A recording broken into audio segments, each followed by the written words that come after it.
Bismillahirrahmanirrahim. Ila hadratin Nabi Mustafa Rasulullah sallallahu alaihi wasallam wa alihi wa sahbihi wa abaihi wa ikhwanihi al-anbiya'i wal mursalin wa syuhada was sholihin, semma khususan ila arwahi syakhina syakhina wa ustazina wa muallimina, wa khususan ila syekh hujjatul Islam Imam Al-Ghazali wa usulihi muqrihi ma bi ismihim ya rabbal alamin. Al-Fatihah. Rahmatullah, a'udzubillahi minasyaitonir rajim. Bismillahirrahmanirrahim. Alhamdulillahi rabbil alamin, arrahmanir rahim, maliki yaumiddin. Iyyaka na'budu wa iyyaka nasta'in. Ihdinas siratal mustaqim, siratal ladzina an'amta 'alaihim ghairil maghdubi 'alaihim waladdallin. Ini kita baca khutbah kitab Mukashafatul Qulub, karya daripada Imam Al-Ghazali. Bismillahirrahmanirrahim. Khutbatul kitabi. Ini khutbah kitab. Alhamdulillahilladzi ahsana tadbirahul kainati wa khalaqal ardina was samawati wa anzalal ma'a minal mu'sirati wa anshal habba wan nabati wa qadaral arzaqa wal aqwati wa asaba 'alal a'mali shalihati. Alhamdulillahilladzi ahsana tadbirahul kainati. Segala puji milik bagi Allah. Allah yang telah mengatur alam ini, alam semesta dengan sebaik-baiknya. Wa khalaqal ardina was samawati, dan juga Allah yang telah mencipta beberapa bumi dan juga beberapa langit. Karena ini jamak, karena langit 7 dan bumi juga 7. Kemudian wa anzal ma'a minal mu'sirati, dan juga ia telah menurunkan hujan daripada al-mu'sirati, daripada awan, daripada langit. Wa ansha'al habba wan nabati, dan juga telah menumbuh ia Allah habba, akan biji-bijian. Ini habba, beda dengan hubba, karena hubba itu cinta. Jadi ini habba, dan telah menumbuh ia Allah akan biji-bijian, wan nabati, dan akan segala tanam-tanaman. Wa qadaral arzaka, dan juga Allah telah menentukan, telah menyediakan ia arzaka, akan segala rezeki-rezeki, wal aqwati, dan akan segala makanan-makanan pokok. Kut, ini jamak, wal aqwati. Jadi kut, makanan pokok. Karena makanan pokok adalah pangan yang mengandung karbohidrat, kalau orang sekarang bilang, yang sering dikonsumsi ataupun yang telah menjadi bahagian daripada budaya makan buat kita. Karena kalau kita di Indonesia itu sejak dulu ada kutnya masing-masing. Karena makanan karbohidrat itu semisal beras ataupun jagung, singkong, sagu, dan lain-lain. Intinya adalah kut itu makanan pokok yang mengenyangkan. Itu namanya kut. Kemudian wa asaba 'alal a'mali shalihati, dan juga oleh Allah yang telah memberikan pahala atas perbuatan segala amalan-amalan yang saleh. Wassalatu wassalamu ala sayyidina Muhammadin zil mu'jizatil zahiratil ladzi hasala min nurihi wujudul kainati.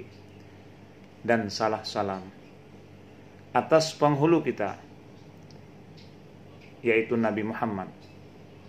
Tercurah salawat dan salam kepada Nabi Muhammad sebagai pemilik mukjizat al-zahirah yang nyata, yang dari cahaya menghasilkan terciptanya wujudul kainati, alam semesta ini.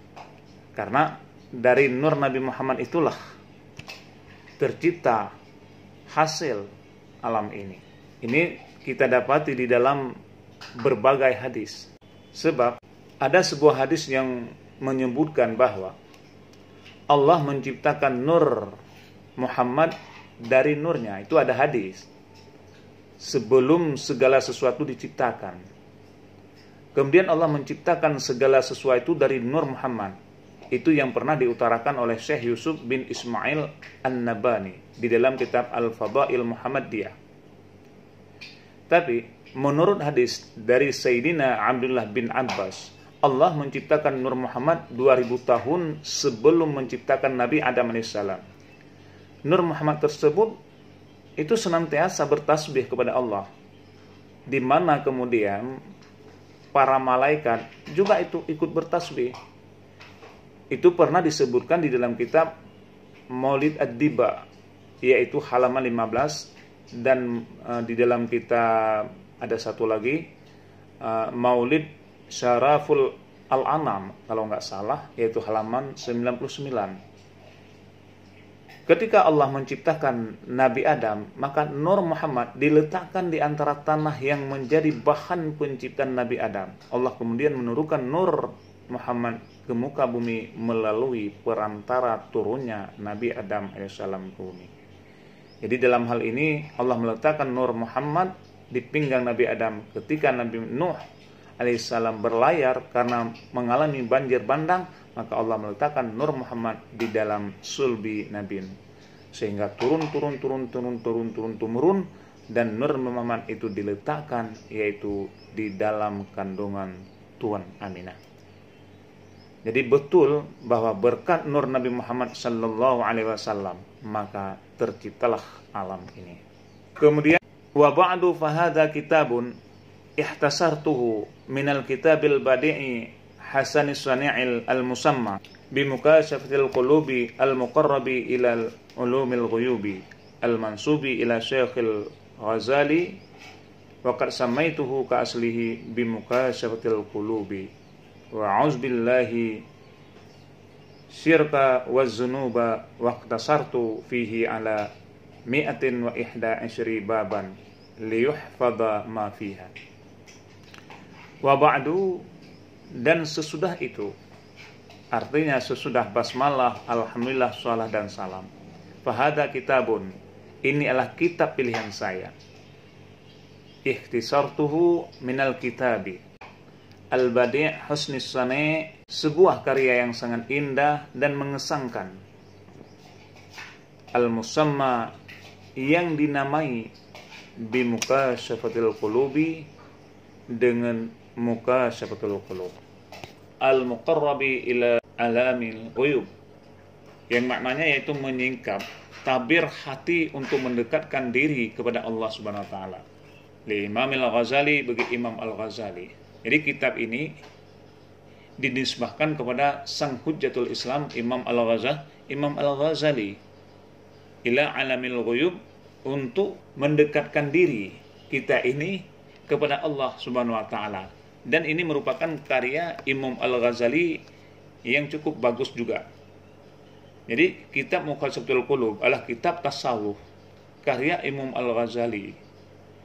Dalam tasawuf, dalam kitab ini, pesan-pesan yang disampaikan sering menggunakan unggapan metaforik dan menohok, berlunungan lebih jauh untuk memahaminya dengan baik dan seksama, agar semua sesuai dengan kondisi sosial dan fisiologi orang yang serius, orang yang yakin benar-benar menjalankan laku tasawuf. Ini semuanya disampaikan cukup mendetail di dalam kitab Muqashafatul Qulub. Jadi kitab Muqashafatul Qulub ini dinisbahkan kepada Syekhul Islam, Hujjatul Islam, yaitu Imam Al-Ghazali. Waqad samaituhu, dan kitab ini, kata beliau, tetap saya mempertahankan ka aslihi, judulnya seperti asalnya, yaitu Bimukashafatil Qulub. A'udzubillahi syirka waz-zunuba, dan aku berlindung kepada Allah dari segala perbuatan syirik, waz-zunub, dan dosa. Wahtasartu, dan aku simpan, aku ringkaskan dalam kitab ini hanya yaitu 111 bab. Baban liyuhfadha, ini bisa dibaca liyuhfadha atau boleh dibaca juga yaitu liyahfadha. Kalau dibaca liyahfadha maka fa'ilnya ulul ilmi wal albab, karena fa'ilnya tidak ada, maka dibaca Allah. Lebih baik itu majhul. Liyuhfadha. Liyuhfadha ma fiha. Agar, atau dengan harapan, agar bisa diingatkan, dihafadkan oleh segala pembacanya. Liyuhfadha ma fiha, supaya dihafalkan akan barang yang ada di dalamnya, di dalam kitab Mukashafatul Qulub. Itu mukaddimah. Insyaallah besok kita masuki di dalam bab yang pertama. Karena kitab ini semuanya 111 bab. Insyaallah satu demi satu bab akan kita bahas. Dan sebagaimana yang dikatakan tadi oleh Imam Al-Ghazali, kitab ini sangat unik karena kitab ini mengandung ilmu tasawuf. Dan disebutkan di dalam kitab ini banyak kisah-kisah dan tentang i'tibar ataupun tentang gambaran-gambaran, perbandingan-perbandingan dan sebagainya.